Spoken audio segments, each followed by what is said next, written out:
Hello students, I am Anushka and welcome back to your own channel Ashish Tiwari. आज का video हमारा general management subject के students के लिए मोस्ट इम्पॉर्टेंट और एग्ज़ाम फोकस्ड वीडियो रहेगी। और स्टूडेंट्स, अब एग्ज़ाम दूर नहीं है और हम सब जानते हैं जो ड्यू सोल के एग्ज़ाम हैं उसके क्वेश्चन पेपर में वही चीज़ें आती हैं जो स्मार्ट स्टडी करने वाले स्टूडेंट्स पहले से कवर कर लेते हैं।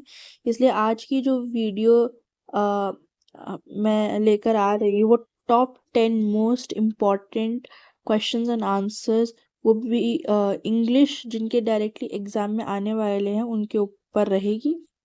हिंदी पे भी इसकी वीडियो आ जाएगी।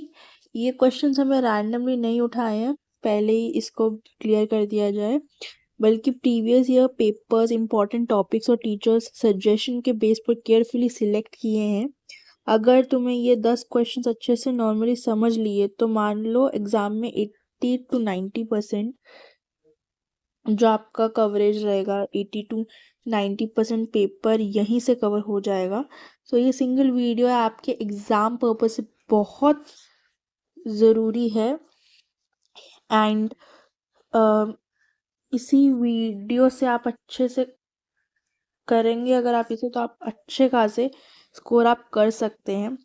तो स्टूडेंट्स, अगर आप हमारे चैनल पर फर्स्ट टाइम विजिट कर रहे हो तो चैनल को सब्सक्राइब कर लीजिए, जिससे आने वाली और वीडियोस की नोटिफिकेशन आपको सबसे पहले मिल जाएंगी। और हाँ, इस वीडियो में एक स्पेशल गिव अवे भी है आप सभी के लिए।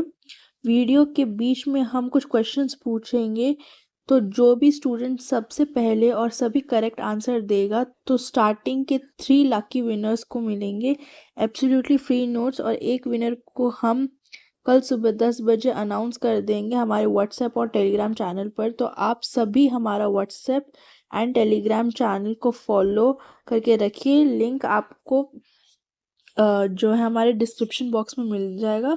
तो वीडियो पूरा देखो, स्किप मत करो, क्योंकि गिव अवे का क्वेश्चन किसी भी मोमेंट पे आ सकता है। और सबसे बेस्ट बात, हमारे लेक्चर फ्री हैं, तुम्हारे लिए एकदम 100% फ्री वीडियो सीरीज़ है। लेकिन अगर तुम्हें इन्हीं लेक्चर्स के वेल ऑर्गेनाइज नोट्स चाहिए तो उनके पेड नोट्स भी अवेलेबल हैं, हिंदी और इंग्लिश दोनों मीडियम में। प्राइस भी स्टूडेंट फ्रेंडली है एंड कॉम्बो पैक में आपके लिए ऑफर्स भी हैं। अगर आप सिंगल 1 नोट्स लेते हैं तो उसका प्राइस ओनली 45 रुपीज़ है। एंड अगर आप सिर्फ एक से ज़्यादा सब्जेक्ट्स के नोट्स लेते हैं तो उनका प्राइस 40 रुपीज़ पर नोट्स के अकॉर्डिंग पड़ेगा। और जिन स्टूडेंट्स का 6 सब्जेक्ट्स का थ्योरी एग्ज़ाम होगा, अगर वो अपने ऑल सब्जेक्ट्स के नोट्स लेना चाहते हैं तो आपको 5 सब्जेक्ट्स ही लेने पड़ेंगे और एक सब्जेक्ट का नोट आपको जो है वो फ्री में मिल जाएगा। जिन स्टूडेंट्स के 7 सब्जेक्ट्स का थ्योरी एग्ज़ाम होता है और अगर वो अपने ऑल सब्जेक्ट्स का कॉम्बो लेना चाहते हैं तो उन स्टूडेंट्स को भी ओनली 6 सब्जेक्ट्स के नोट्स लेने होंगे, और फर्स्ट मतलब जो भी एक बचेगा वो हम फ्री में दे देंगे। बस एक छोटा सा मैसेज करना है गिवन नंबर पर, जो कि डिस्क्रिप्शन में दिया गया है। I need notes, and notes आपको प्रोवाइड कर दिए जाएंगे। अदरवाइज अगर आपको नोट्स नहीं लेने हैं तो आप वीडियो लेक्चर भी देख सकते हैं। तो चलो शुरू करते हैं हम जनरल मैनेजमेंट का 10 most important questions and answer, जो तुम्हारे ड्यू सोल एग्जाम के लिए गेम चेंजर साबित होंगे। तो स्टूडेंट्स, अगर किसी स्टूडेंट को इन्हीं सब्जेक्ट को डीपली पढ़ना होगा तो हमने इनकी चैप्टर वाइज वीडियो लेक्चर की प्लेलिस्ट बनाई हुई है, आप उनको भी देख सकते हैं। सो हम स्टार्ट करते हैं। पहला क्वेश्चन है, contingency approach to management is common sense approach. इस पे हमें कमेंट करने के लिए बोला है। अभी इस तरीके क्वेश्चन बहुत डायरेक्ट क्वेश्चन है, ठीक है। फिर उसके बाद इसको इसका मतलब एक दूसरा वेरिएंट क्या हो सकता है, examine the contribution of new classical approach to the development of modern management thoughts. सबसे पहला वाले का हम आंसर देख रहे हैं। पहले हमारा एक इंट्रोडक्शन जाएगा, हमने इसको पहले मैं आपको बता दूं हमने इस आंसर को कितने पार्ट्स में डिवाइड किया। पहला इंट्रो है, फिर हमारी मेन बॉडी जिसमें हमारा कंटेंट रहेगा, एग्जाम्पल आप दे सकते हैं अगर आपको अपना क्वेश्चन बढ़ाना है तो, और लास्ट में हमारा कंक्लूजन रहेगा।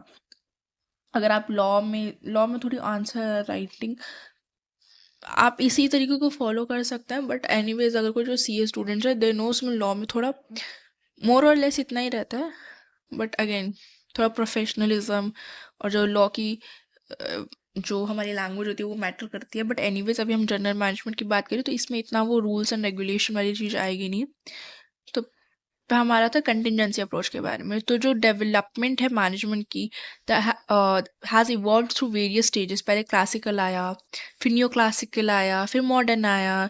तो न्यू क्लासिकल और जो कंटिजेंसी अप्रोचेज है वो दोनों एम्फोसाइज किस चीज़ पर करती है, फ्लेक्सिबिलिटी के ऊपर करती है और इम्पोर्टेंस के ऊपर करती है, ह्यूमन के इम्पोर्टेंस के ऊपर। और जो भी सिचुएशनल फैक्टर रहते हैं मैनेजमेंट के, मतलब ऐसा नहीं कि सब कुछ फिक्स है।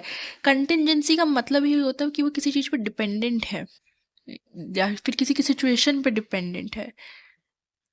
These approaches reject the idea of one best way. हम ये नहीं बोलते कि ये रूल्स एंड रेगुलेशन है तो इसको इसी तरीके से फॉलो करना है, ऐसा नहीं है। इसमें आप कंटिजेंसी, मैं वही बोलूँ ना, किसी चीज़ पे डिपेंडेंट है कि क्या चीज़ें होंगी, उस हिसाब से हम अपने डिसीजंस लेंगे, राइट। फिर हमारी आएगी मेन बॉडी। मेन बॉडी में हमने लिखा है पहला पॉइंट में न्यू क्लासिकल अप्रोच। ये इमर्ज कब हुई थी, क्लासिकल अप्रोच की थ्योरी के बाद, जिसमें mainly human relation, behavioural science movements, जो एल्टॉन मेयो, मैरी पार्कर, ये सारे, चेस्टर बर्नार्ड कंट्रीब्यूटेड, मतलब उनके जो स्कूल ऑफ थॉट्स हैं उनकी बात कर रहा है इस पैरा में। They emphasize that management is not just about structures and processes but also about understanding human behavior, motivation and group dynamics within an organization. Contingency approach में क्या होता है, ये न्यो क्लासिकल थ्योरी के बाद ही हुआ। ये बोलता है कि यूनिवर्सल जो सेट ऑफ मैनेजमेंट होती है वो आप उसको हर सिचुएशन में आप उसको नहीं लगा सकते हो, लेकिन आपको एक इफेक्टिव मैनेजमेंट करनी पड़ेगी। प्रैक्टिस जो है वो डिपेंड करना चाहिए जो इंटरनल एनवायरनमेंट है और जो उसका एक्सटर्नल एनवायरनमेंट है। इसका उन्होंने फिर हमने एग्जाम्पल भी दिया कि हमें ऑब्वियसली अगर एग्जामिनर अगर ये पढ़ रहा है तो हमें उसको बताना कि हम बोलना क्या चाह रहे हैं। बुकिश नॉलेज भी नहीं लगनी चाहिए बिल्कुल। Strict supervision might work in the production unit but participative management may be more effective in research and development departments, right. अब देखो, आप प्रोडक्शन यूनिट है, बहुत सारे लेबर्स है, सुपरवाइज उसको सुपरवाइज कर रहा है, वहाँ पे स्ट्रिक्ट मैनेजमेंट चाहिए कि इतना भी ब्रेक ना ले लेबर। लेकिन जब हम अपनी बात करते हैं रिसर्च और डेवलपमेंट में, R&D डिपार्टमेंट्स हो, तो उसमें आप अपनी थ्योरीज लाओगे ना, पार्टिसिपेट करोगे ना, वरना आप एक तरीके से नहीं चल सकते हो। कंक्लूजन में हमने क्या लिखा है कि जो कंटिजेंसी अप्रोच है और हमारे जो न्यू क्लासिकल थ्योरी है have made significant contribution to modern management thought. और जो न्यू क्लासिकल अप्रोच है वो हाईलाइट करती है ह्यूमन और सोशल साइड ऑर्गेनाइजेशन के, लेकिन जो कंटिजेंसी है वो फ्लेक्सिबिलिटी या फिर सिचुएशनल एनालिसिस के ऊपर डिपेंड करती है। ठीक है, नेक्स्ट क्वेश्चन पे आते हैं। फर्स्ट क्वेश्चन बहुत इजी था। The work of Taylor and Fayol is essentially complementary. In the light of this statement compare the ideas of Taylor and Fayol. अब देखो, ये क्वेश्चन ना थोड़ा कुछ लोगों के लिए थोड़ा डिफिकल्ट हो सकता है, बिकॉज अगेन 12th में आप पढ़ के आए हैं कि मतलब जो साइंटिफिक थ्योरी है मैनेजमेंट की, और मतलब एक जर्नल थ्योरी है मैनेजमेंट की, हमने उनके लिए फेयोल और टेलर का नाम हमने सजेस्ट कर रखा है वो 12th में। तो और यहाँ पर ये वर्ड यूज करते हैं कॉम्प्लीमेंट्री, तो उसको देख के कुछ लोग हो सकते हैं कि यार ये क्या ही बोल रहा है question. Management is the art of getting things done through other people. Discuss the statement and explain the concept of management with its essential characteristics. Again essentially ये इंपॉर्टेंट भी है बिकॉज आपके ये क्वेश्चन आपको बहुत सारा चीज़ें क्लियर कर देगी। इंट्रोडक्शन पे आते हैं। मैनेजमेंट एक बहुत इंपॉर्टेंट पार्ट है एक ऑर्गेनाइजेशन का। ये डिफाइन करता है art of getting things done through other people. इसका मतलब ये है कि आपको ऑर्गेनाइजेशन को अचीव करने, कैसे अचीव करना, आप डायरेक्ट करते हो, कंट्रोल करते हो दूसरों के एफर्ट्स को। मैनेजमेंट बोथ आर्ट और साइंस दोनों है, क्योंकि इसमें कुछ स्किल और एक्सपीरियंस और एक सिस्टमैटिक नॉलेज की भी ज़रूरत होती है। जो फाउंडेशंस है मॉडर्न मैनेजमेंट के वो लेड डाउन किए थे दो लोगों ने, Frederick Winslow Taylor and Henri Fayol ने। Although they worked independently and focused on different aspects of management. जैसे कि मैंने बोला कि उन्होंने इंडिपेंडेंटली अपने अपने एरिया में वर्क किया, लेकिन उनके आइडियाज़ बहुत कॉम्प्लीमेंट्री है, कॉन्ट्राडिक्टरी नहीं है, जो कि 12th क्लास से जो बच्चा है उनको भी अभी नया-नया लगेगा कि ये कॉन्ट्राडिक्टरी है उनकी approaches, but it is not, they are complementary. I am not saying they are substitutes, they are complementary, there is a difference between substitutes and complementary. Economics में भी जैसे हमने पढ़ा, बिज़नेस इकोनॉमिक्स जिन्होंने भी पढ़ रखा होगा, अभी उनकी उसकी भी एक इम्पोर्टेंट वीडियो आएगी। तो उसमें अगर मैं बोल रही हूँ कोई चीज़ कॉम्प्लीमेंट्री, जैसे चाय और बिस्किट है, अच्छा चाय और बिस्किट भी नहीं, चाय और दूध है, ठीक है, वो कॉम्प्लीमेंट्री है, वो एक साथ चाहिए ही होता है। या फिर चाय या बिस्किट चलो आप ले लीजिए for few seconds, they are complementary. या फिर कार एंड पेट्रोल, उन दोनों के बिना कोई चल ही नहीं सकता है, राइट। और अगर मैं सब्स्टिट्यूट की बात करूँ तो पेप्सी और कोला सब्स्टिट्यूट है, ठीक है, खैर उस पर नहीं जाएंगे। मेन बॉडी पहले हम बात करें टेलर, जिसकी साइंटिफिक मैनेजमेंट अप्रोच रही है। तो एफ.डब्ल्यू. टेलर को फादर ऑफ साइंटिफिक मैनेजमेंट बोला जाता है, जो कि एम्फोसाइज करते हैं एफिशिएंसी इंडस्ट्रियल वर्क की। उसका मेन ऑब्जेक्टिव इस पे रहता है कि आप अपनी प्रोडक्टिविटी इंक्रीज करें साइंटिफिक मेथड्स के थ्रू, रादर देन जो ट्रेडिशनल मेथड है, रूल ऑफ थंब अप्रोच, जो क्लास 12th वाले स्टूडेंट्स अभी अभी आए वो they relate more now. According to Taylor, management should be based on careful observation पे, मेजरमेंट पे, एनालिसिस ऑफ वर्क पे, इन सारी चीज़ों पे ये मैनेजमेंट बेस्ड होना चाहिए। उसका कहना था साइंस पे बेस्ड होना चाहिए, थंब रूल पे नहीं। इसका मतलब क्या हुआ, नॉट नो थंब रूल का क्या मतलब हुआ, every task should be perform according to scientifically developed methods, ठीक है, हार्मनी नॉट डिस्कॉर्ड। इसमें वो क्या बोलता है कि there should be complete cooperation between workers and management, avoiding conflict. इसका मतलब ये है कि जो वर्कर्स और मैनेजमेंट है उनके बीच में हार्मनी होना चाहिए, कोई ऐसा भेदभाव या फिर मान लीजिए कोई लड़ाई या झगड़ा नहीं होना चाहिए, वरना आप ऑर्गेनाइजेशनल गोल को अचीव नहीं कर पाएंगे। कॉर्पोरेशन नॉट इंडिविजुअलिज्म, इसका मतलब क्या है कि जो बोथ साइड है वो वर्क करना चाहिए म्यूचुअल बेनिफिट, यानी कि ऑर्गेनाइजेशनल गोल के ऊपर। डेवलपमेंट ऑफ वर्कर्स, वर्कर्स को साइंटिफिकली सिलेक्ट करना चाहिए, ट्रेन करना चाहिए और डेवलप किया जाना चाहिए। मैक्सिमम आउटपुट, जो मेन गोल है मैनेजमेंट का, is to increase productivity and efficiency. Taylor focus करते थे शॉप फ्लोर पे, यानी जो नीचे लेवल के मैनेजमेंट होते हैं, और ऑपरेशनल साइड जो होती है मैनेजमेंट की, जो कि डील करती है वर्कर्स के साथ, टूल्स के साथ और प्रोडक्शन टेक्निक्स के साथ। उसको ये बिलीव था कि जो साइंटिफिक मेथड्स है वो बेटर वर्क कर सकते हैं, लाइक बेटर परफॉर्मेंस ला सकते हैं, हायर प्रॉफिट्स ला सकते हैं एम्प्लॉयर्स और एम्प्लॉयज से। एनीवेज, अब हम फेयोल जो कि है एडमिनिस्ट्रेटिव मैनेजमेंट अप्रोच का स्कूल ऑफ थॉट से आता है।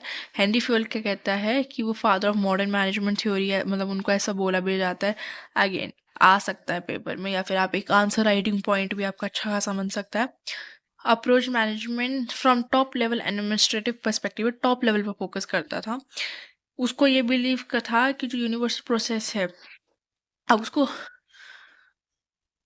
हर जगह नहीं लगा सकते हो। Fuel identified 5 function: planning, organizing, commanding, coordinating and controlling, ठीक है, together from the basis of managerial activities, division of work, authority and responsibility, discipline, unity of command and direction, scalar chain, equity, stability of tenure। अब अगर आपको पहली इस I think general management की पहली मेरी आई थिंक लास्ट ईयर की कोई वीडियो, लास्ट ईयर भी नहीं इसी ईयर की वीडियो है, उसमें मैंने ये सब अच्छे से डिस्कस कर रखा है। Fuel's contribution lies in providing a comprehensive framework how managers should plan, organize, and control their activities to achieve efficiency. Um, Sorry, where was I? Efficiency and coordination at all levels. His focus was broader and applied to the entire organization, not just factory floor. Comparison and complementary कैसे हैं, जो कि Taylor और Fayol उन्होंने अपनी अपनी theories बहुत अलग डेवलप की थी, लेकिन जो आइडियाज है जो कॉम्प्लीमेंट है एक दूसरे के। जो टेलर का वर्क है वो टेक्निकल प्रोडक्शन ओरिएंटेड ज़्यादा था, लेकिन जो फेयोल का है वो एडमिनिस्ट्रेटिव और मैनेजरियल में ज़्यादा था। टेलर कॉन्सेंट्रेट करता था इम्प्रूव करने में efficiency of workers and work methods, लेकिन फेयोल क्या बोलता था, आप एफिशिएंसी इम्प्रूव करो एंटायर मैनेजमेंट प्रोसेस की। टेलर जो था वो वर्क करता था बॉटम से अपवर्ड, मतलब वो जाता था बॉटम से अपवर्ड ऐसे, ठीक है। और जो हमारा ये क्या है, Fayol work from top to downwards, top to downwards वो ऐसे वर्क करता था, ठीक है। Starting the duties and responsibility of senior management. Okay, both emphasize the need of systematic management, discipline, planning, cooperation, and training. देखिए ये सब है, फिर हम कंक्लूजन पे आएंगे. In conclusion, the works of Taylor and Fayol together form the foundation of modern management thought. Taylor taught how to manage the work efficiently while Fayol taught how to manage the organization effectively. मतलब वही जो चीज़ आपने content में लिखा उसको चार पाँच मतलब 5 लाइन 4-5 लाइनों के पैराग्राफ में आप वही लिख के कंक्लूजन में लिख देना. अगर आपको चाहिए कि क्या लिखा, आप अभी पॉज कर सकते हैं and you can take a screenshot of this. लेकिन हमें अपना ज़्यादा टाइम वेस्ट नहीं करना. हम आते हैं थर्ड क्वेश्चन में. So now starting with the question number 3. Question number 3 है, to coordinate is to harmonize all the activities of an organization in order to facilitate its working and its success. In the light of the above statement, explain the role of coordination and integrating the various functions of management. Statement based भी questions आ सकते हैं. It is very normal. अगर आपके exam में ये question आया, उसी का एक वेरिएंट या फिर एक क्वेश्चन भी आ सकता है कि आप डिवीजन लेवल के बारे में बताइए और एडवांटेजेस डिसएडवांटेजेस, जैसे मैंने बोला डायरेक्ट क्वेश्चंस भी मिलते हैं. Okay, so right now let's just start with the first part of the question. जो क्वेश्चन बोल के एक बार मैं बता देती हूँ. कोऑर्डिनेट करना मतलब होता है हार्मोनाइज करना आप सारी एक्टिविटीज़ को एक ऑर्गेनाइजेशन में, ताकि आप सक्सेस के चांसेस जो है आपके गोल के, ऑर्गेनाइजेशन के सक्सेस के चांसेस हैं वो बढ़ जाए.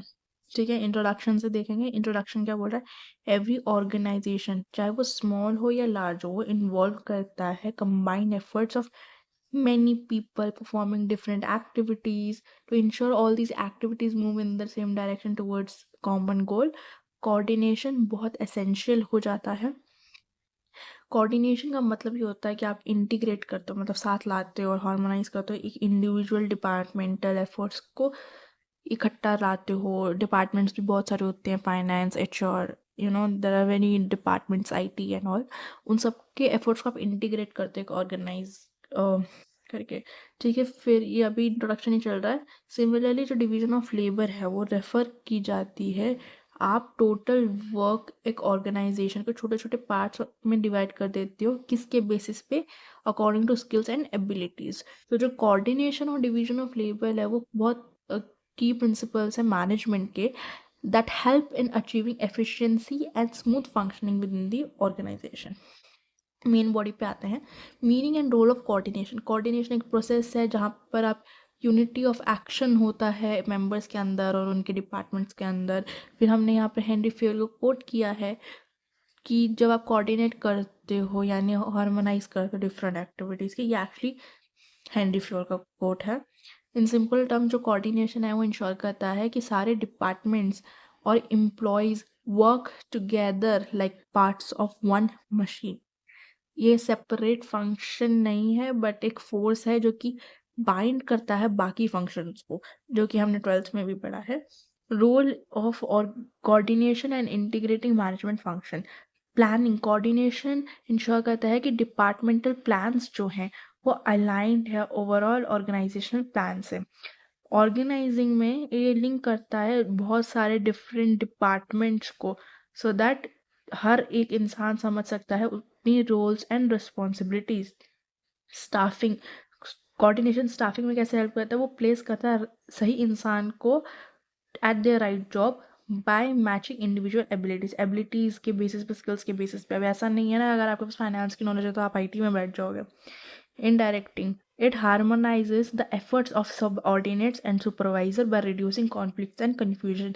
आप ये डायरेक्टिंग में कैसे हेल्प करता है कि ये सबऑर्डिनेट्स और जो सुपरवाइजर्स होते हैं, सबऑर्डिनेट्स यानी आप मान लीजिए जो काम कर रहे हैं, सुपरवाइजर्स जो है उनको मैनेज करते हैं एक तरीके से, उनके बीच में कॉन्फ्लिक्ट्स को रिड्यूस करता है। कंट्रोलिंग कोऑर्डिनेशन एंड कंट्रोलिंग में ये बहुत इंपॉर्टेंट पॉइंट है, fifth point is very important.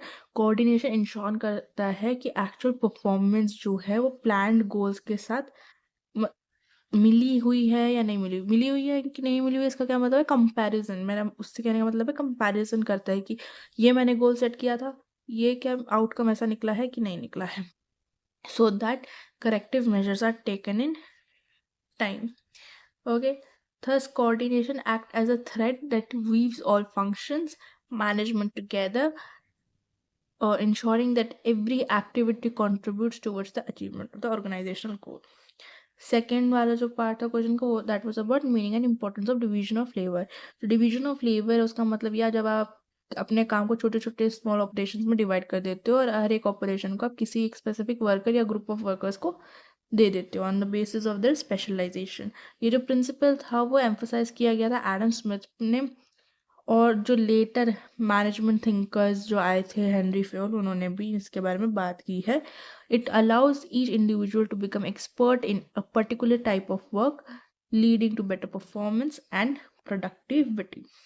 Division of labour के क्या एडवांटेज? एफिशिएंसी इंक्रीज होती है, हायर प्रोडक्टिविटी होती है, टाइम सेव होता है, बेटर क्वालिटी ऑफ वर्क होता है, यूज़ ऑफ मशीनरी। इसका मतलब क्या है कि जो डिवीजन ऑफ लेबर है वो यूज़ ऑफ मशीनरी को बढ़ाता है, क्योंकि ऑब्वियसली मशीन अपने आप काम नहीं करेगी, उसके लिए हमें लेबर चाहिए होगा। बहुत सेल्फ एक्सप्लेनेटरी पॉइंट है, तो उसमें हम डीप में नहीं जाएंगे। Otherwise you can take a screenshot, या फिर आप टेलीग्राम से हम या फिर हमसे आप अगेन कांटेक्ट करके जो नंबर मैंने आपको पहले बताया है जो डिस्क्रिप्शन में होगा, उनसे कांटेक्ट करके आप नोट्स भी ले सकते हो। Disadvantages of division of labour, जो मोनोटोनी है काम की, doing the same task repeatedly, वो बहुत मोनोटोनी मतलब बोरिंग हो जाता है कोई काम, ठीक है। लॉस ऑफ रिस्पॉन्सिबिलिटी, अगर जब वर्क है उसको जब हमने छोटे छोटे पार्ट्स में बहुत डिवाइड कर रखा है तो किसी को ऐसा नहीं लगता कि हाँ कि पूरी रिस्पॉन्सिबिलिटी उनके सिर पे है। जैसे फाइनेंस डिपार्टमेंट को लगा हम तो फाइनेंस तक ही करेंगे, हम एचआर वाली चीज़ें नहीं करेंगे, या फिर होता है रहता है ऐसी चीज़ें। लैक ऑफ फ्लेक्सिबिलिटी, जो वर्कर्स हैं वो बहुत ज़्यादा स्पेशलाइज्ड हो जाते हैं एक टास्क में, तो वो बाकी टास्क को परफॉर्म शायद इतना बेटर तरीके से नहीं कर पाए, जो कि बहुत ऑब्वियस भी है। कोऑर्डिनेशन प्रॉब्लम्स होता है, रिस्क ऑफ अनएम्प्लॉयमेंट होता है क्योंकि वो एक ही तरीके की जॉब कर रहे हैं। फिर आप कंक्लूजन में लिख सकते हैं कि जो कोऑर्डिनेशन और डिवीजन ऑफ लेबर है वो दोनों एसेंशियल कैरेक्टरिस्टिक्स हैं सक्सेस के लिए एक ऑर्गेनाइजेशन की। जो डिवीजन ऑफ लेबर है वो लाती है स्पेशलाइजेशन और एफिशिएंसी, वाइल कोऑर्डिनेशन इंश्योर करता है यूनिटी, बैलेंस एंड हार्मनी को। इसी चीज़ को हमको अच्छा एक नाइस पैराग्राफ बना के लिख देना है। आप स्क्रीनशॉट ले सकते हैं एक बार पढ़ने के लिए। ओके, क्वेश्चन नंबर 4 है to manage is to forecast and plan, to organize, to command, to coordinate and to control. Comment on the statement. Again statement based, next I think statement based ही है। No organization can achieve its objective without systematic planning।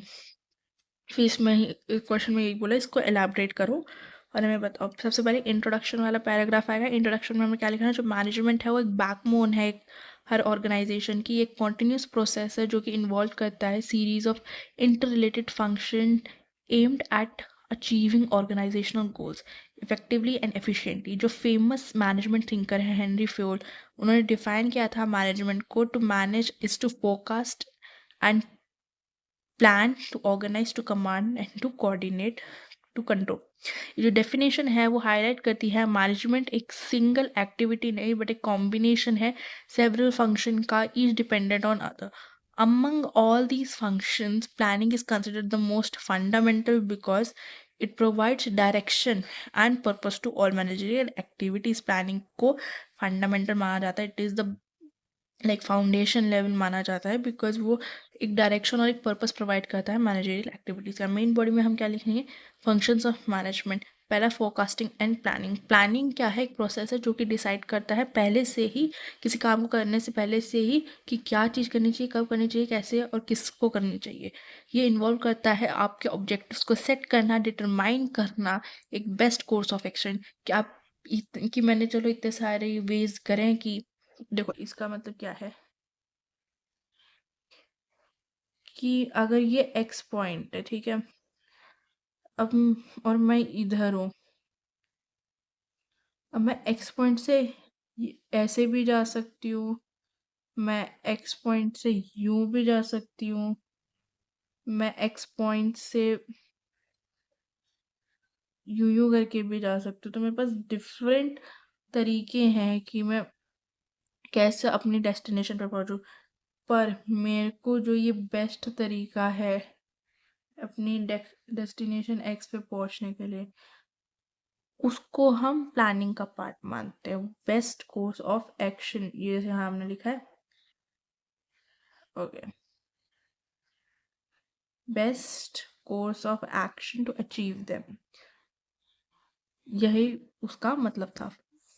Organising पे आएंगे। Organising का मतलब होता है कि एक बार plan जब बन जाते हैं तो जो नेक्स्ट स्टेप होता है ऑर्गेनाइज करना रिसोर्सेज को। जो ऑर्गेनाइजिंग है वो इन्वॉल्व क्या करता है, आप आइडेंटिफाई करते हैं एक्टिविटी को, उसके बाद जो नेक्स्ट स्टेप रहता है आप ग्रुप करते हो उनको डिपार्टमेंट्स में, फिर असाइन करते हो ड्यूटीज़ को। आप रिलेशनशिप को इस्टेब्लिश कर सकते हो। मैंने आपको आई थिंक कुछ पुरानी अगर वीडियो मैंने इसके ऊपर जो बनाई है, अगर आपने देखा हो, इसको याद करने का तरीका मैंने आपको बताया था। कैसे याद करना है मैं बताती हूँ, आप कुछ मत करो, बस इसको आइडिया से याद कर लो। आइडिया से कैसे याद हो गया? आई से आइडेंटिफाइंग द एक्टिविटीज, ठीक है, फिर डी से था ग्रुपिंग इनटू डिपार्टमेंट्स। अच्छा, आइडिया तो मैंने वैसे आइडिया बोला था याद करने के लिए, बस आपको इसमें ई और ए की पोजीशन थोड़ी बदलनी है। Assigning duties and establishing relationships among individual and teams.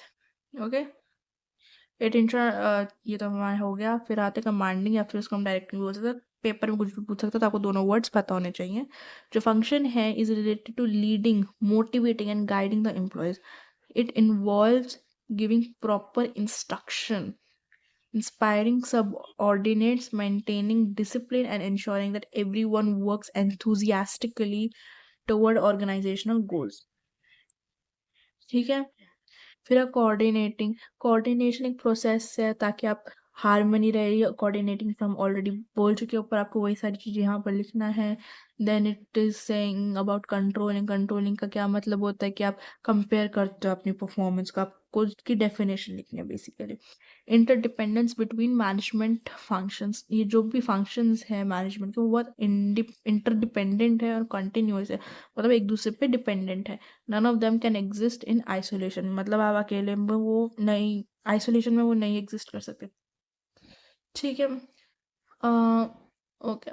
Planning provides direction but it can not be executed without organising the required resources. Organising और स्टाफिंग इंश्योर करता है कि राइट लोग राइट प्लेस पे राइट काम कर रहे हैं और एफिशिएंटली कर रहे हैं, इफेक्टिवली कर रहे हैं।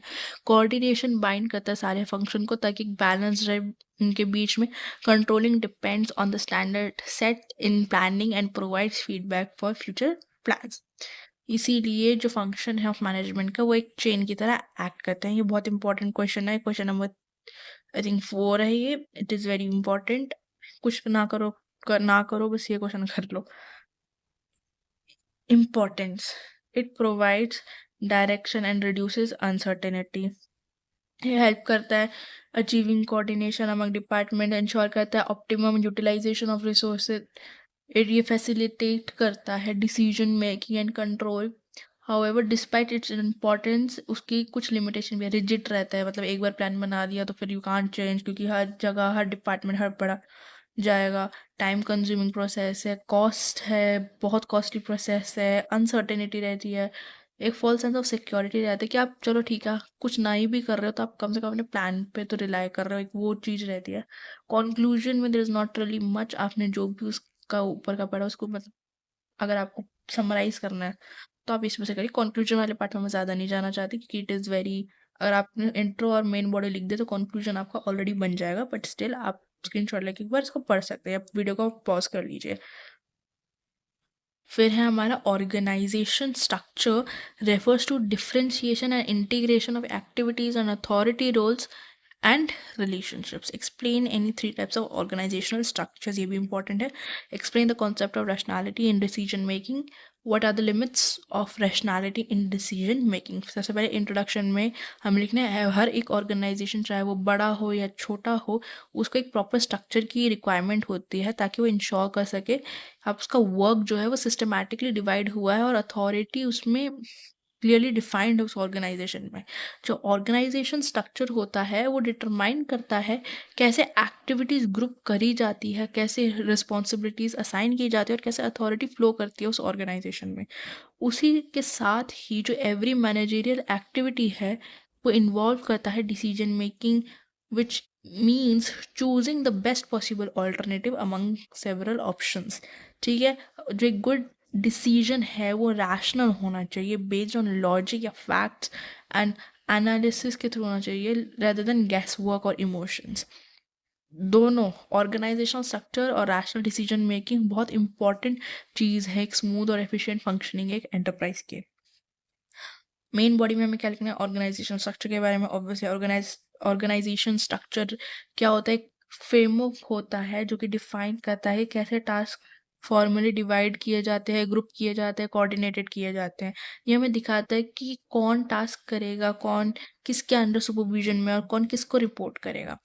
ठीक है, जो दो इंपॉर्टेंट एलिमेंट्स हैं, इसके दो इंपॉर्टेंट एलिमेंट्स क्या है, डिफरेंशिएशन। इसका मतलब क्या है, जब आप काम को डिवाइड करते हो और असाइन करते हो इंडिविजुअल्स को या फिर डिपार्टमेंट्स को। इंटीग्रेशन क्या हुआ, इस इंटीग्रेशन में होता है ब्रिंगिंग टुगेदर ऑल एक्टिविटीज। आप सारी एक्टिविटीज़ को आप साथ ला रहे हो ताकि आप एक कॉमन गोल को अचीव कर पाओ। टाइप्स ऑफ ऑर्गेनाइजेशनल स्ट्रक्चर में आएंगे, फंक्शनल स्ट्रक्चर होता है। ये क्या कहता है कि सबसे कॉमन होता है और traditional form of organization structure होता है। इस टाइप ऑफ ऑर्गेनाइजेशन में it is divided into different department, जैसे production department, marketing, finance, human resources. इसके एडवांटेजेस क्या क्या, ये स्पेशलाइजेशन और एफिशिएंसी प्रमोट करता है, क्लियर डिवीजन ऑफ वर्क और अथॉरिटी होता है, easier supervision within the departments. Disadvantages क्या है, कोऑर्डिनेशन नहीं हो पाती अच्छे से डिपार्टमेंट्स के बीच में, डिले होती है डिसीजन मेकिंग में, फोकस में shift from organizational goal to departmental goal. ये आपने फाइनेंस डिपार्टमेंट है अब जैसे, या फिर एचआर है, प्रोडक्शन है, उनके भी तो अपने डिपार्टमेंटल गोल्स होते हैं ना कि उनको इतना करना है, इतना सेल्स करना है बाय दिस मंथ, या फाइनेंशियल ईयर 2025-2026 में इतना उनको सेल्स दिखाना है। मतलब उनके ऑर्गेनाइजेशनल गोल्स कभी कभी ओवरटेक कर देते हैं, सॉरी उनके डिपार्टमेंटल गोल्स कभी कभी ओवरटेक करते हैं ऑर्गेनाइजेशनल गोल्स। डिविजनल स्ट्रक्चर होता है अगला, जब ऑर्गेनाइजेशन बड़ी हो जाती है और बहुत सारे मल्टीपल प्रोडक्ट्स को उसको ऑपरेट करना होता है। जैसे हमने रिलायंस देखा है, और रिलायंस का टेलीकॉम इंडस्ट्री, रिलायंस के हमने शॉप्स देखे, लाइक ग्रोसरी स्टोर देखे रिलायंस के, हमने क्लोथिंग स्टोर्स देखे हैं, we have so many products from Reliance. ठीक है, तो वो हमारा डिविजनल स्ट्रक्चर में आता है। हियर ऑर्गेनाइजेशन डिवाइड की जाती है प्रोडक्ट्स, रीजन्स और कस्टमर्स के बेसिस पे। एडवांटेजेस क्या क्या है, आपके पास ज़्यादा अकाउंटेबिलिटी होती है for performance of each division.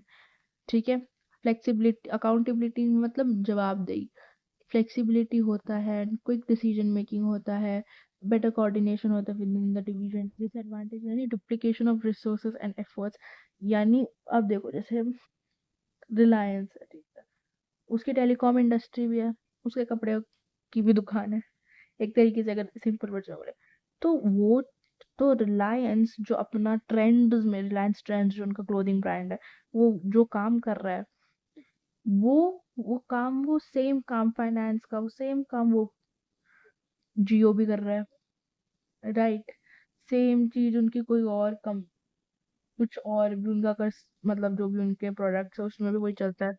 Same Tata का ले लो, जूडियो अपना अकाउंट्स बना रहा है, ठीक है, वो उसने अपने अकाउंट्स बनाए, स्टारबक्स अपना अकाउंट्स बना रहा है।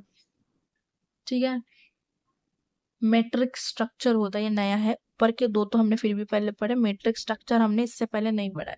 मैट्रिक स्ट्रक्चर एक मॉडर्न और एक कॉम्प्लेक्स फॉर्म होता है एक ऑर्गेनाइजेशन का, जो कि कंबाइन करता है functional and project based structures को।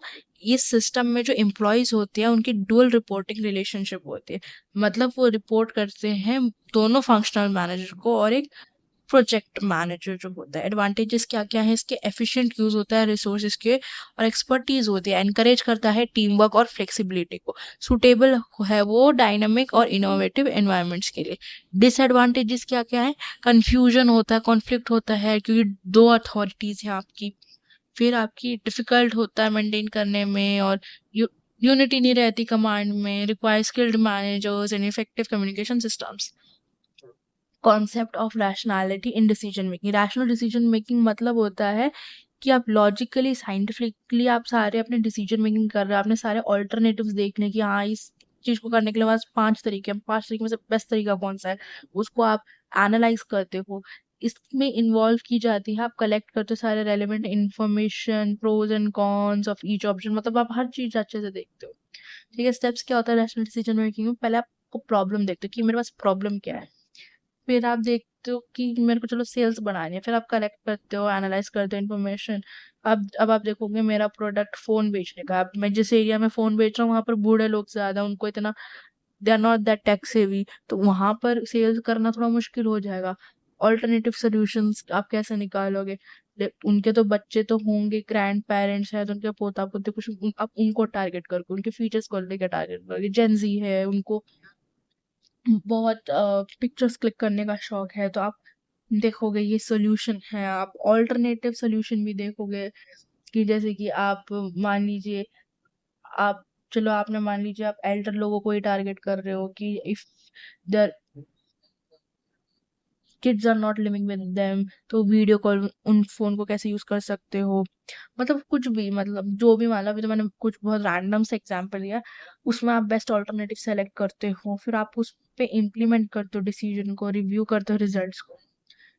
Limits of rationality, limited information होगी, अब आप एक इंसान है, मतलब अगर टीम कम रहेगी तो आप कैसे उस पर काम करोगे, या फिर आपके पास कम इंफॉर्मेशन है तो वो भी इफेक्ट करता है। टाइम कंस्ट्रेंट है, आपके पास टाइम इतना नहीं है, कॉग्निटिव लिमिटेशन है, ह्यूमन बीइंग्स का मेंटल कैपेसिटी बहुत कम है as compared to computers, right. Uncertain environment होता है, फ्यूचर इवेंट का आपको कुछ नहीं पता है।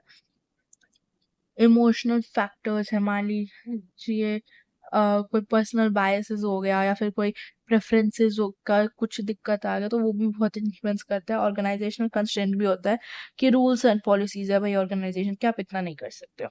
ठीक है, कंक्लूजन, अगेन कंक्लूजन पे आई एम नॉट डाइविंग डीप, क्योंकि वो अगेन आपको अगर मेन बॉडी आती है, इंट्रो आता है, तो कंक्लूजन अपने आप बन जाएगा, आपको मेन बॉडी का कंटेंट और इंट्रो का कंटेंट पता होना चाहिए।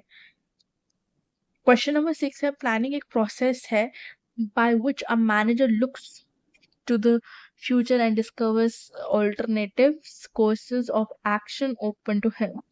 इन स्टेटमेंट में हम सेकंड क्वेश्चन मोटिवेशन के ऊपर है और उसका नेचर और इम्पोर्टेंस पूछा है। इंट्रोडक्शन पे आते हैं, हर एक सक्सेसफुल ऑर्गेनाइजेशन वर्क करता है क्लियर विजन की तरफ, मतलब फ्यूचर के क्लियर विजन की तरफ।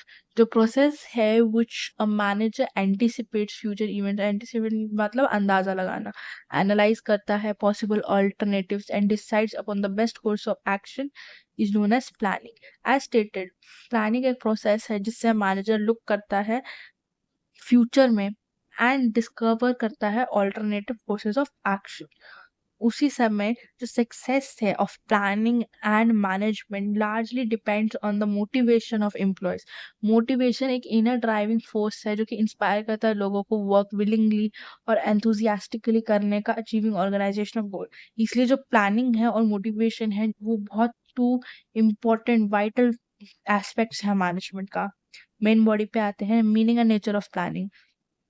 मीनिंग तो आप लिख सकते हो, हम उसको 1000 बार पढ़ चुके हैं, लेकिन फिर भी मैं बताती हूँ इस वीडियो में। प्लानिंग एक फर्स्ट एंड फोरमोस्ट फंक्शन है मैनेजमेंट का, एक मेंटल प्रोसेस है जिसमें आप सोचते हो कि कैसी चीजें करनी चाहिए, उसको एक्चुअली करने से पहले हेल्प करता है मैनेजर को कि वो ब्रिज कर सके gap between where the organisation is and where it wants to be. बहुत सेल्फ एक्सप्लेनेटरी पॉइंट था। गोल ओरिएंटेड है, फ्यूचर ओरिएंटेड है, कंटिन्यूस प्रोसेस है, परवेसिव है, यानी आपको टॉप मिडिल लोअर जितने भी लेवल ऑफ मैनेजमेंट हो उसमें आप तीनों लेवल ऑफ मैनेजमेंट में इसकी जरूरत होती है। डिसीजन मेकिंग प्रोसेस है, steps involve in planning process. Planning systematic process है जो कि इन्वॉल्व करता है series of logical and sequential steps. जो मेन स्टेप्स है, पहले आप सेट करते हो अपना ऑब्जेक्टिव कि आपको क्या चाहिए, आप उसको अच्छे से सेट करते हो, लाइक मेजर करते हो अचीवेबल है कि नहीं करते हो, वैसे मेरा मतलब है। फिर आप प्रेमाइसिस डेवलप करो। प्रेमाइसिस क्या होता है? एजम्पशन फ्यूचर कंडीशंस की। ठीक है, ये इंक्लूड करता है आपका इकोनॉमिक ट्रेंड क्या है, गवर्नमेंट ने अगर पॉलिसी लाई तो क्या होगा, कंपटीशन, टेक्नोलॉजिकल चेंजेस वगैरह। आइडेंटिफाई कर, then you have to identify best course of action. Alternative आपने देख लिए, ठीक है, आप मतलब बेस्ट कोर्स ऑफ एक्शन नहीं, पहले आप जितने भी ऑल्टरनेटिव्स है उस चीज़ को करने के लिए आप वो सब देखोगे, फिर आप उनको इवेल्युएट करोगे, फिर आप बेस्ट ऑल्टरनेटिव चूज़ करोगे, फिर आप उसको इम्प्लीमेंट करोगे। फिर आप उसको फॉलो अप रिव्यू भी करना कि हाँ, कंपेयर करना है कि आपने जो एम किया था कि आप उसके कितने क्लोज हो। ठीक है, फिर हम आते हैं मोटिवेशन वाले पैरा पे। मोटिवेशन को डिफाइन किया जाता है process of stimulating people to take action and to achieve their desired goal. जो मोटिवेशन है ये ओडोनेल और कून्स, बहुत वियर्ड नेम है, इवन आई हैव इशू कि इसको कैसे प्रोनाउंस करें, बट ठीक है। मोटिवेशन एक जनरल टर्म है, अप्लाई करता है entire class of drives, desires, needs and similar forces. यानी मोटिवेशन बेसिकली हमारा एक जर्नल टर्म है जो कि डिजायर को ड्राइव करता है। नेचर ऑफ मोटिवेशन का साइकोलॉजिकल कॉन्सेप्ट है, गोल ओरिएंटेड रहता है, कंटिन्यूस प्रोसेस है। मतलब ऐसा नहीं है कि आपकी आज जो मोटिवेशन है वो आपकी 5-10 साल भी बाद वही मोटिवेशन रहेगी, आपकी मोटिवेशन चेंज होगी। It is a continuous process, complex process है। हर एक पर्सन है जो है वो मोटिवेट किया जाता है अलग अलग तरीक़ों से। पॉजिटिव भी हो सकता है, नेगेटिव भी हो सकता है। पॉजिटिव मोटिवेशन में आपको रिवॉर्ड मिलता है, नेगेटिव मोटिवेशन में आपको पेनल्टीज मिलती हैं। ठीक है, इंपॉर्टेंस ऑफ मोटिवेशन क्या है? ये इम्प्रूव करता है एफिशिएंसी, रिड्यूस करता है एम्प्लॉय का टर्नओवर। मतलब जो एम्प्लॉयज है अगर वो मोटिवेटेड है और वो सेटिस्फाइड है तो वो लॉयल रहेंगे ऑर्गेनाइजेशन के पास। Facilitate goal achievement, motivation align करता है पर्सनल गोल्स को ऑर्गेनाइजेशनल गोल्स के पास। टीम वर्क एनकरेज करता है, क्रिएटिविटी इन्हांस करता है एंड प्रमोट करता है डिसिप्लिन। क्वेश्चन नंबर 7 पे आ रहे हैं हम। डिफाइन लीडरशिप, लीडरशिप के style. Critically examine Herzberg's motivation hygiene theory and compare it with Maslow's need hierarchy theory. Maslow की need hierarchy theory हमने 12th में भी पढ़ी है, if everybody knows well and good. Leadership और मोटिवेशन बहुत दो एसेंशियल एलिमेंट्स है मैनेजमेंट के। लीडरशिप प्रोवाइड करता है डायरेक्शन एक ग्रुप को, वाइल जो मोटिवेशन है वो इंश्योर करता है कि लोग are willing to follow that direction. Theory जो है मोटिवेशन की, जैसे कि मैस्लो की और हर्ज़बर्ग की, वो हमें हेल्प करता है अंडरस्टैंड करने में ह्यूमन की को ह्यूमन बिहेवियर की को क्या चलाता है, like what drives human behaviour. ठीक है, मेन बॉडी पे आता है हर्ज़बर्ग मोटिवेशन हाइजीन थ्योरी। जो फ्रेडरिक हर्ज़बर्ग है वो कंडक्ट किया था, उसने एक स्टडी, मतलब एक नहीं बहुत सारी स्टडीज़ की थी जॉब सेटिस्फैक्शन के ऊपर, और उसने 2 सेट्स ऑफ फैक्टर्स बताए कि वो मोटिवेशन को कौन से ऐसे 2 फैक्टर्स जो इन्फ्लुएंस करते हैं। पहले हाइजीन फैक्टर्स, ये एनवायरमेंटल होते हैं और एक्सटर्नल फैक्टर्स होते हैं, such as salary, company policies,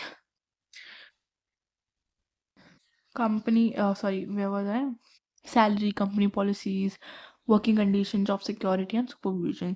जो इनका प्रेजेंस है does not motivate employees but their absence causes dissatisfaction. motivational factors जो internal और psychological factors हैं, जैसे achievement, recognition, responsibility, advancement और nature of work itself, तो इनकी प्रेजेंट जो है वो लीड करती है सेटिस्फैक्शन को और हायर मोटिवेशन को।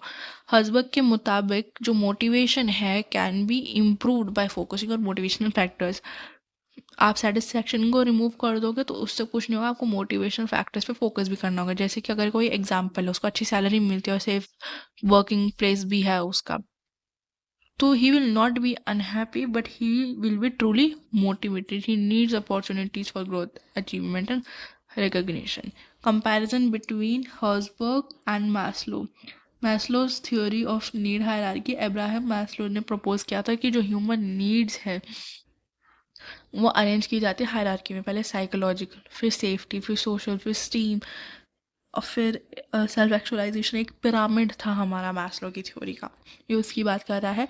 एक बार जब lower level of need satisfy हो जाती है तो ह्यूमन बड़ी नीड पर जाता है, जैसे साइकोलॉजिकल नीड चलो सेटिस्फाई हो गई, फिर सेफ्टी की नीड पे आएगा वो। जो रिलेशनशिप है हर्जबर्ग थ्योरी के साथ, जो हर्जबर्ग है वो हाइजीन फैक्टर्स से कॉरस्पॉन्ड करते, जो कि रफली कहीं ना कहीं मैस्लो की लोअर लेवल नीड्स की जो बात है, साइकोलॉजिकल सेफ्टी और सोशल नीड्स की बात करता है। वाइल जो मोटिवेशनल फैक्टर्स है वो कॉरस्पॉन्ड करते हैं हायर लेवल नीड्स, जैसे एस्टीम एंड सेल्फ एक्चुअलाइजेशन। जो की डिफरेंस है वो ये है कि मैस्लो फोकस करता है हायरार्की नीड्स पर, लेकिन जो हर्जबर्ग है वो फोकस करता है फैक्टर्स ऑफ सेटिस्फैक्शन और डिससेटिस्फैक्शन पर।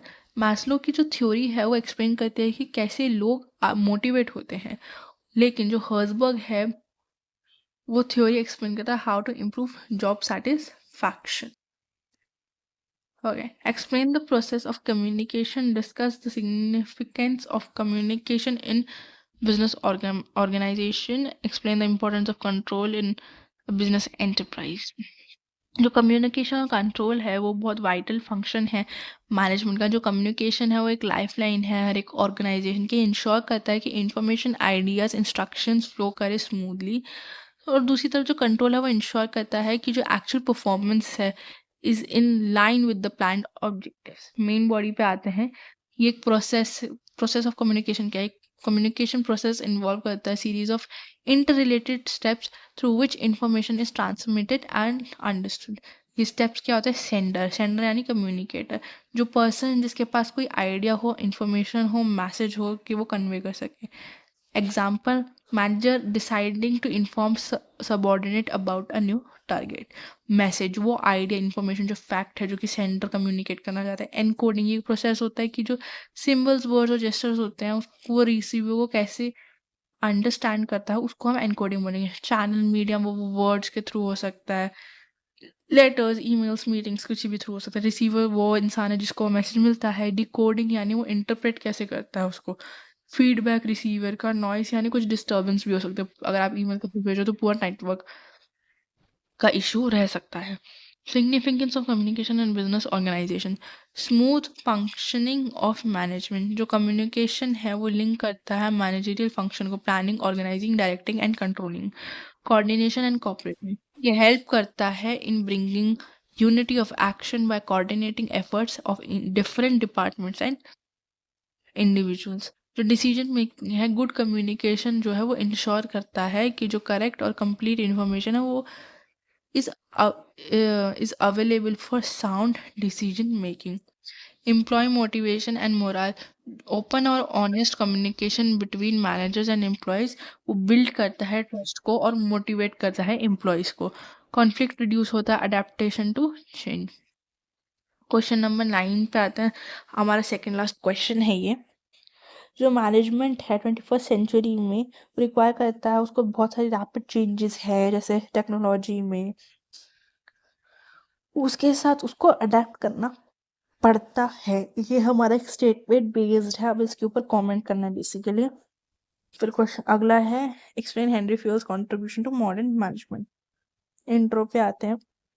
मैनेजमेंट जो है 21st सेंचुरी का वो बहुत कॉम्प्लेक्स, डायनामिक और टेक्नोलॉजी ड्रिवन है 90s का कंपैरिजन। जो ग्लोबलाइजेशन, डिजिटल ट्रांसफॉर्मेशन हुई है, पहले हम कैश यूज करते थे, अब हम यूपीआई पेमेंट यूज कर रहे हैं। ठीक है, डिजिटल ट्रांसफॉर्मेशन हो गया, वर्कफोर्स डाइवर्सिटी हो गया, उसने पूरे मैनेजर्स के प्लान को चेंज कर दिया है। और जो मॉडर्न मैनेजर है उसको डिसीजन मेकिंग नहीं करना, उसको लीडर भी बनना, इनोवेटर बनना, कम्युनिकेटर बनना है, जो कि इन सारी टेक्नोलॉजी ह्यूमन वैल्यूज को बैलेंस कर सके। इसी के साथ जो फाउंडेशंस है मैनेजमेंट की, जो कि पहले हेनरी फ्यूल ने बताया, जो कि आज भी क्रूशियल है। These principles of management continue to guide managers even today's rapidly changing business environment. Okay. Then हमारा है main body, key challenges of 21st century rapid technological change, globalization, workforce diversity, sustainability। अच्छा पहले इस पर बात करते हैं। Rapid technological change। especially IT field में, if you are not learning your new coding languages, तो that will create an issue for managers. Globalization यानी अगर दूसरे बिजनेस ना भी ऑपरेट कर रहे हैं दूसरी कंट्रीज में और दूसरे कल्चर्स में, मैनेजर्स को वो इंटरनेशनल टीम्स हायर करनी पड़ेंगी. वर्कफोर्स डाइवर्सिटी जो मॉडर्न ऑर्गेनाइजेशंस है वो इंक्लूड करता है बहुत अलग अलग डिफरेंट नेशनैलिटीज़ के कल्चर्स, लोगों को, जेंडर्स को और एज ग्रुप्स को लाने में. तो जो लीडिंग इस तरीके की वर्कफोर्स को with empathy, cultural understanding and emotional intelligence, sustainability and ethics, जो मैनेजर्स हैं वो are now expected to focus on sustainable practices, corporate social responsibility, and ethical decision making rather than only profit. आपको sustainable practices में भी use करना पड़ेगा. If it is a manufacturing organization और manufacturing industry, तो उसमें आपको प्लास्टिक का यूज या फिर आपका वेस्ट मैनेजमेंट का भी ध्यान रखना पड़ेगा. हाइब्रिड वर्क पोस्ट पैंडेमिक बहुत सारे आईटी फील्ड में हमने देखा है, नॉट जस्ट आईटी फील्ड में, एनी फील्ड, हमने बहुत सारी फील्ड में देखा. आप वर्क फ्रॉम होम ले सकते हो. इनोवेशन एंड क्रिएटिविटी भी बहुत इंपॉर्टेंट रोल प्ले करती है इसमें. Henri Fayol's contribution to modern management. Henri Fayol जो है, जो कि father of modern management theory भी बोला जाता है, was one of the first thinkers to systemize the concept of management. उसका जो आइडिया है वो स्टिल रेलेवेंट है डायनामिक बिजनेस एनवायरनमेंट में. Functions of management. फ्योल ने 5 फंक्शंस ऑफ मैनेजमेंट आइडेंटिफाई किए थे: प्लानिंग, ऑर्गेनाइजिंग, कमांडिंग या फिर लीडिंग, कोऑर्डिनेटिंग एंड कंट्रोलिंग. और ये फंक्शंस आज भी फॉलो करे जाते हैं. फिर हमने ये जो 14 प्रिंसिपल्स ऑफ मैनेजमेंट इन्होंने वो लिखा हुआ है. एडमिनिस्ट्रेटिव थ्योरी पे आते हैं हम डायरेक्ट. फ्योल ने एम्फोसाइज किया कि जो मैनेजमेंट है वो एक स्किल है जो कि सिखाई जा सकती है यूनिवर्सली. आप उसको अप्लाई भी कर सकते हो रिगार्डलेस ऑफ इंडस्ट्री या कंट्री. आप इसको कहीं भी अप्लाई कर सकते हो. फिर again we have a conclusion and then you will see like short note type questions also, like organ, या फिर आपको बोल देगा ये 3 टॉपिक्स है, 3 में से किसी 2 पे शॉर्ट नोट लिखो. यहाँ पर है organizing, work place diversity, digitalization. Okay, let's start with organizing. Organizing एक प्रोसेस है अरेंज करना रिसोर्सेज को और एक्टिविटीज़ को एक सिस्टमैटिक मैनर में, ताकि आप अचीव कर सके ऑर्गेनाइजेशनल गोल्स को efficiently. It involves identifying tasks, grouping them into departments, assigning responsibilities by establishing authority relationships. फिर हमने यहाँ ऑर्गेनाइजिंग के स्टेप्स को डिफाइन किया जो कि हम ऑलरेडी 1000 बार डिस्कस कर चुके हैं. फिर हमने इम्पोर्टेंस लिखी है, मतलब आपको इस सिस्टम में वर्क करना. वर्क प्लेस डाइवर्सिटी के बारे में हमने अभी बहुत पढ़ा है कि जो वर्क प्लेस डाइवर्सिटी है यानी आप इंक्लूजन, मतलब आप लोगों को बुलाते हो different background, cultures, genders, ages, religion, nationalities से, ताकि आपके ऑर्गेनाइजेशन में एक्सपीरियंस हो अच्छा खासा. क्यों ज़रूरी होता है ये? एनकरेज करते हैं इनोवेशन को, डाइवर्स टीम को, न्यू आइडियाज़ को, इम्प्रूव करता है डिसीजन मेकिंग, रेप्यूटेशन को, रिफ्लेक्ट करता है ग्लोबल मार्केट को, राइट. फिर उसके बाद है हमारे चैलेंजेस क्या है इसमें? जो कल्चरल मिसअंडरस्टैंडिंग है वो बहुत इजीली हो सकती है, स्पेशली लाइक अगर किसी को इंग्लिश बोलनी नहीं आती या अगर आपकी इंग्लिश कंट्री है तो उस that will affect obviously. Digitalization. अब हम कर रहे थे डिजिटलाइजेशन की बात. अब डिजिटलाइजेशन में हम डिजिटलाइजेशन का मतलब ये होता है कि आप इंटीग्रेट करते हो डिजिटल टेक्नोलॉजीज को अपने डिफरेंट एरियाज में, राइट. और जब आपकी जो ऑर्गेनाइजेशन होती है जब वो डिजिटलाइज होती है तो आपके बहुत सारे ट्रांसफॉर्म करता है ऑर्गेनाइजेशन को बेसिकली. ठीक, सॉरी गाइस, थोड़ा डिस्टर्बेंस हो रहा था. मैं एक बार फिर एक्सप्लेन कर देती हूँ. डिजिटलाइजेशन मतलब होता है कि जब आप इंटीग्रेट करते हो डिजिटल टेक्नोलॉजीज को डिफरेंट एरियाज ऑफ ऑपरेशन में, ट्रांसफॉर्म करते हो ऑर्गेनाइजेशन और ऑपरेट करते हो, डिलीवर करते हो, वैल्यू करते हो कस्टमर्स को. एग्जाम्पल AI वगैरह जो भी हो गया, अगर बेनिफिट्स क्या होता है, एफिशिएंसी, स्पीड इंप्रूव होते हैं, बेटर कम्युनिकेशन होता है, क्योंकि आप डिजिटल प्लेटफॉर्म के थ्रू कम्युनिकेट करो तो इंस्टेंट होगा सारी चीज़ें, डेटा ड्रिवन होता है, decision helps manager make inform decisions using analytics, global reach होता है, आप कन्फाइंड नहीं रहते हो किसी चीज़ के अंदर, बिकॉज एवरीथिंग इज डिजिटल ना। साइबर सिक्योरिटी थ्रेट हो सकते हैं, डेटा प्राइवेसी इशू, मतलब ये सारी चीज़ें हो सकती है। या फिर स्किल अपग्रेडेशन अगर आपने नहीं की तो आपको ज़रूरत, तो आपके लिए मुश्किल हो सकता है। तो गाइज ये थी हमारी top 10 important question of journal management. Again आपको अगर ये चाहिए होगी PDF, तो आप हमको कांटेक्ट कर सकते हैं। हेलो गाइस, सो ये क्लिप आपके लिए है। इस क्लिप में मैं आपसे 3 गिव अवे के क्वेश्चंस पूछने जा रही हूँ और इन 3 गिव अवे के क्वेश्चंस आपको कमेंट बॉक्स पे क्लिक करने हैं ताकि आप गिव अवे का फ़ायदा उठा सकें। और आप जब गिव अवे का आंसर ठीक तरीके से दे पाएंगे तो आपको उसका गिफ्ट भी मिलेगा। तो पहला क्वेश्चन जो मैं आपसे पूछने जा रही हूँ, आपको 3 क्वेश्चंस मैं पूछूंगी, आपको तीनों के आंसर देने हैं और फिर हमारी टीम सिलेक्ट करेगी जिसने भी सही आंसर दिया होगा उसको वो गिव अवे गिफ्ट मिल जाएगा। पहले क्वेश्चन में आपको मेरे को बताना है कि फादर ऑफ मॉडर्न मैनेजमेंट कौन है। दूसरे में आपको स्ट्रक्चर्स ऑफ ऑर्गेनाइजेशन डिफाइन करने हैं। एंड तीसरे में आपको न्यू क्लासिकल अप्रोच के बारे में लिखना है और किन्होंने उसके ऊपर स्टडीज की हैं। सो गाइज ये है आपके 3 क्वेश्चंस है। All the best and I hope आप अच्छे से आंसर कर पाए।